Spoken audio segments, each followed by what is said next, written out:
கர்த்தருக்கு ஸ்தோத்திரம். எல்லாம் எப்படி இருக்கீங்க? கர்த்தருடைய கிருபையில எல்லாம் நல்லா இருப்பீங்கன்னு நான் விசுவாசிக்கிறேங்க. இன்னைக்கு நம்ம பார்க்க போறது நீதிமொழிகள் 3ஆம் அதிகாரம் 26ஆம் வசனம்.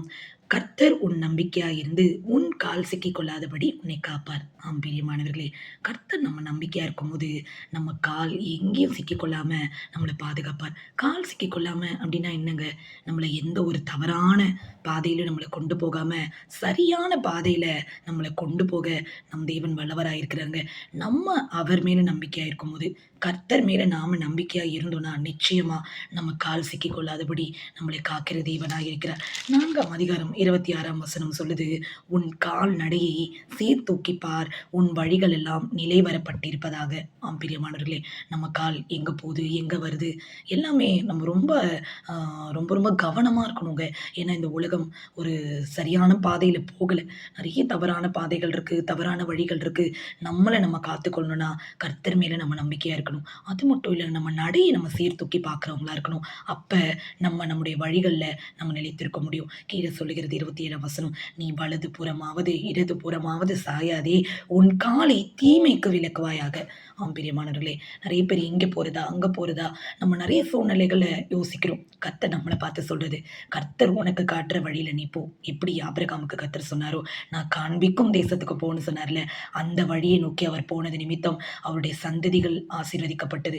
அந்த ஒரு மனுஷன் மூலமா, அந்த ஒரு மனுஷனுடைய கீழ்ப்படிதல் நிமித்தமா அவருடைய குடும்பங்கள் காக்கப்பட்டது. அதுபோல நம்ம வாழ்க்கையிலும் கர்த்தருக்கு கீழ்ப்படிந்து நம்ம நடைய சீர்தூக்கி பார்க்கும்போது, கர்த்தருக்கு பிரியமா நம்ம வாழும்போது, நம்மளை எல்லா சூழ்நிலையிலிருந்தும், எல்லா தீமைக்கும் விலக்கி நம்மளை காக்கிற தேவனாய் இருக்கிறார். 121ஆம் சங்கீதம் கூட சொல்லுது இல்லைங்களா? "உன் காலை தள்ளாட விட்டார், உன்னை காக்கிறவர் உறங்கார்." யாருக்கு இந்த ஆசீர்வாதம் பார்த்தீங்கன்னா, முதல் வசனம் சொல்லுது, "எனக்கு ஒத்தாசை வரும் பர்வதங்களுக்கு நேராக என் கண்களை ஏறெடுக்கிறேன்."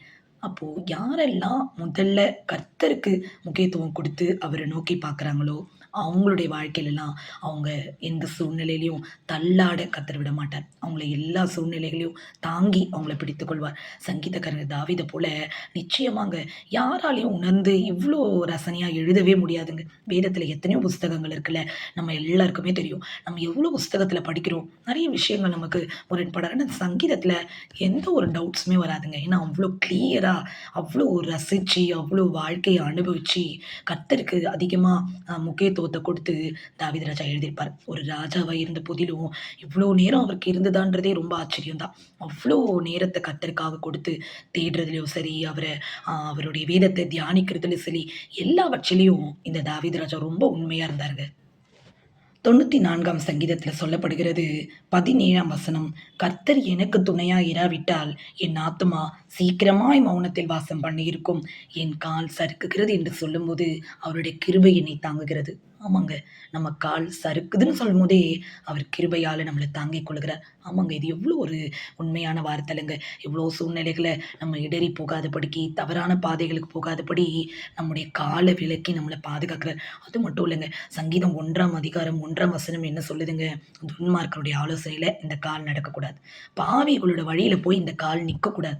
பரியாசக்காரர் உட்காரும் இடத்துல போய் நம்ம உட்காரவே கூடாது. நம்ம கால்கள் இப்படிப்பட்ட தீமைகளுக்கு விலக்கி நம்மளை காத்துக்கொண்டு, நம்ம என்ன செய்யணும்?" 2ஆம் வசனம் சொல்லுது, "கர்த்தருடைய வேதத்தில் பிரியமாயிருந்து, இரவும் பகலும் அவருடைய வேதத்தில் தியானமாயிருக்கிற மனுஷன் பாக்கியவான்." இத தாங்க கர்த்தர் நம்மட்ட எதிர்பார்க்கிறார். நம்மளுடைய கால்கள் எந்த சூழ்நிலையிலும் நம்ம சிக்கிக் கொள்ளாதபடிக்கு நம்மள பாதுகாக்கிற தேவனாய் நம்முடைய தேவன் இருக்காருங்க. அதனால தீமைக்கு விலக்கி நம்மளை காத்துக்கொள்ள வேண்டும்.